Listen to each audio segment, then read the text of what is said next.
Hello everyone. This is Dr. Jyoti Digulwani with Banking, Insurance and Financial Services.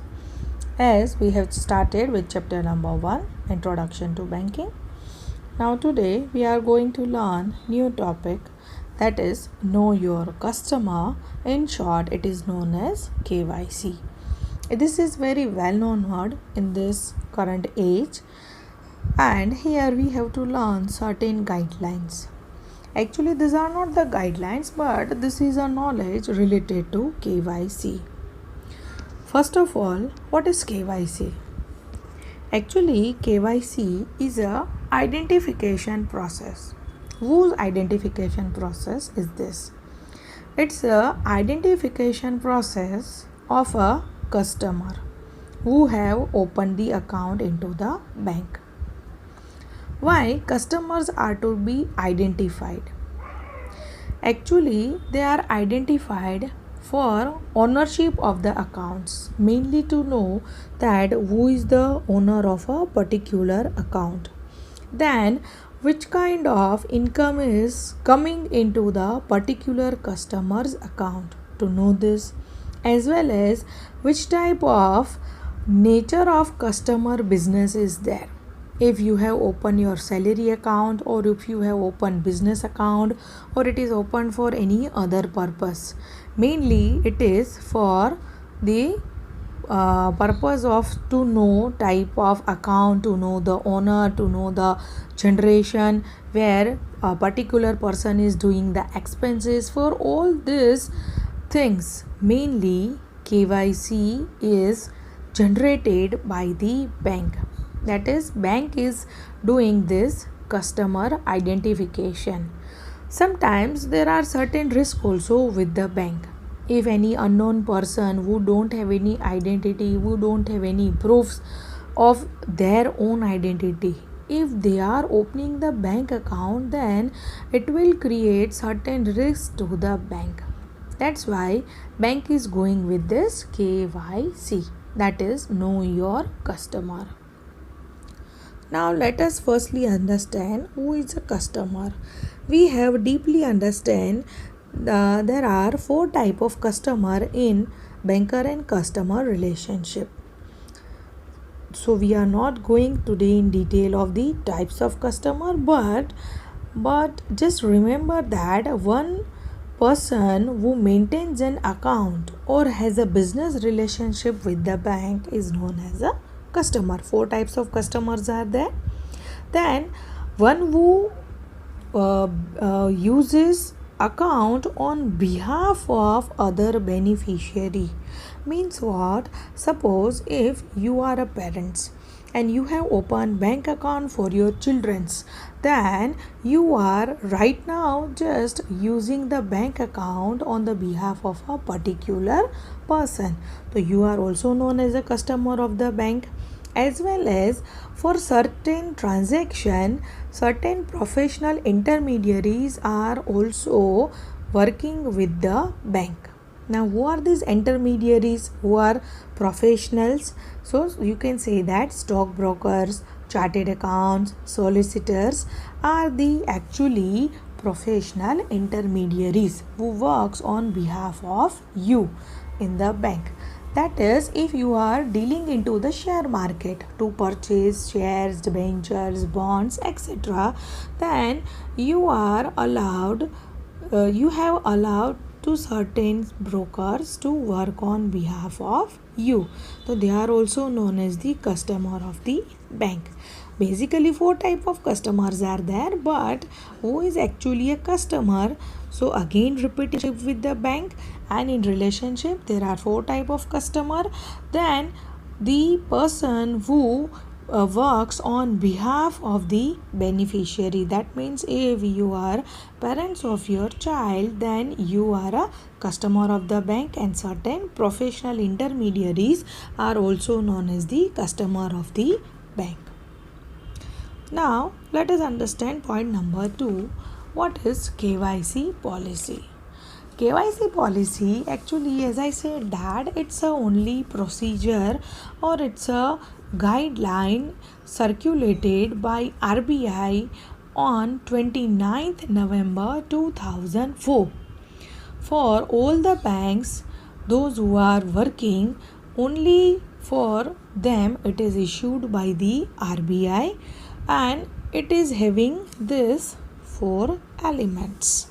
KYC policy is having this four elements. It's a one guideline issued by RBI on 29th November 2004 for all the banks who are working, and it consists of these four elements. So let us understand firstly these four elements, that is your customer knowledge, or this is what your know your customer.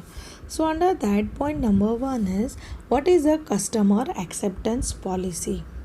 Customer acceptance policy actually refers the general guideline followed by bank in allowing their customer to open bank account with them. That means it only says guideline that a customer can open a bank account into the bank. If you want to open the bank account, then certain guidelines are there with which you can open your bank account. But here certain guidelines are there. What are the guidelines? That you cannot open your bank account with any fictitious name.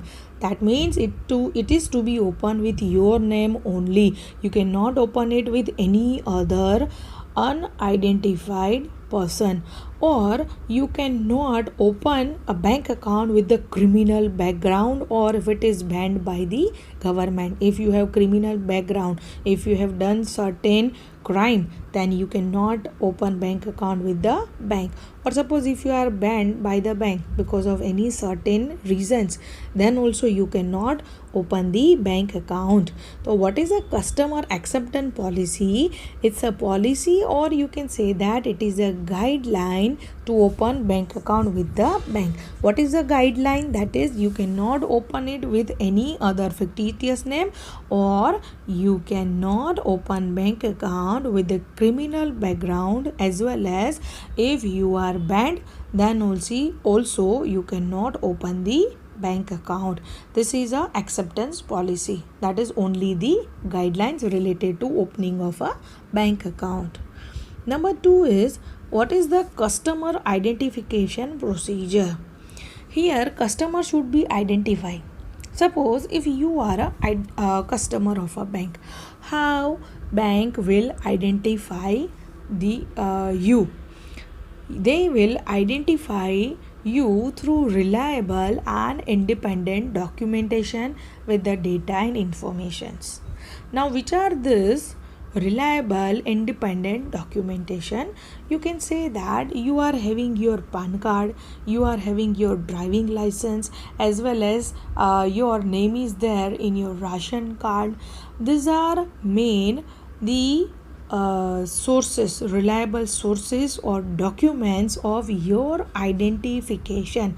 That means it reveals proof that you are a particular person. Which are these mainly documents? Repeating it again, it is your PAN card, it is your license, it is your Aadhaar card even, and your name in your ration card. Banks need to satisfy mainly the identification of the customers for their need. That means only they keep all the documents with them to know that only you are a particular person. They will match with you that you are this particular person only. This is the main identification procedure. Monitoring of transaction. Now you have opened bank account into the bank, then bank will monitor your transaction. Monitor, that is, it doesn't mean that daily they are going to look to your transaction, that how much you are depositing, how much you are withdrawing, or how amount you are spending into different things. They don't daily go in it, but they will keep a watch that it is suppose if you are depositing amount into the bank, then they will check that it is deposited by you or it is deposited by your sign. Suppose if you are withdrawing money from the bank, then again they will check that it is withdrawal by you. If you are using credit card of a particular bank, then again they will check that the transactions are done you. If you are going to do transaction above a certain amount, suppose your transaction limit is 10,000, but if you are doing certain transaction more than 10,000, then firstly they will give a message to you, and if it is more amount or a bigger amount, take for example if it is a amount of rupees 1 lakh, then directly they will call you and ask you that this transaction is conducted by you or not. So this is what they are monitoring your transaction. Repeating it again, they are not daily checking your transaction, that what you are actually doing in your bank account, but they will keep a keen eye on your transaction. If it is a more than your amount, then directly they will message you or they will call you. Then risk management. They are managing risk over here. How they are managing risk? Suppose if an person without any identification, if have opened a bank account, or if they are having certain criminal background, then they are there with the risk. Basically they are not opening the bank account, but by manipulation, if any customer had opened a bank account with the bank, then they are managing with the risk. That's why after a certain time period, repeatedly they are asking for the KYC. That means after a certain gap, they are asking for certain documents to be submitted into the bank. At the interval of 6 months, at the interval of 1 year, they ask to their customer to submit certain documentation. Now, which kind of documents are required? For that, certain trainings are given to the employees, those who are working in the bank, how to control the system, how to perform the duties, etc. Things are provided as a training to the employees. Their responsibilities are also explained to them. So this is what the elements of KYC policy. Now, when does KYC apply actually? So you can say that when you are opening a new bank account for depositing or lending the money, at that time KYC is needed. Then opening a subsequent account where documents as per current KYC standard not submitted while opening the initial account, means already your account is open, but you haven't submitted any documents as per the requirement of KYC. Which are the documents? As I have said, it is the ration card, PAN card, or Aadhaar card, or license of any particular person. And as I said that KYC is also applied when at certain periodical intervals, if RBI said that certain documents should be submitted by your customer, at that time also KYC is applicable. Or when there is a changes in your signature, if you are doing any signature change, at that time KYC is required. If you are changing your nominee, at that time KYC is required. And sometimes if bank feels that it is necessary to obtain certain additional information, at that time KYC is also applicable. So these are the main guidelines of the KYC. Again repeating here, who is a customer? There are basically 4 type of customer. If you are going with a relationship, then if you are a parent of a child, then you are also a customer, as well as if you are working as a professional intermediary, then too you are known as a customer. What is a KYC policy? Actually, it is a guideline issued by RBI on 29th November 2004, and it is having 4 elements. Under that, number 1, customer acceptance policy. That means you cannot open bank account with any fictitious name as well as with the criminal background. Number 2, identification procedure. For that, certain documentations are required like license, Aadhaar card, etc. Number 3, monitoring of transaction. They monitor your transaction at the different time period when they will think that it is required. And risk management, they are managing the risk, and for that certain trainings are given to the employees. And lastly, after these 4 elements, when KYC is applicable, so KYC is applicable when a person is opening a new account, or already they are having the bank account but they haven't submitted any documents yet. Then when RBI gives certain guidelines to deposit particular documents, as well as when there is a change in the signature or when there is a change in the nominee. And whenever bank feels that there is a need of certain document, at that time they are asking for the KYC. So this is the main guidelines of the KYC. Hope it is clear. For the next information, we will go with the next video. Till then, stay tuned. Goodbye.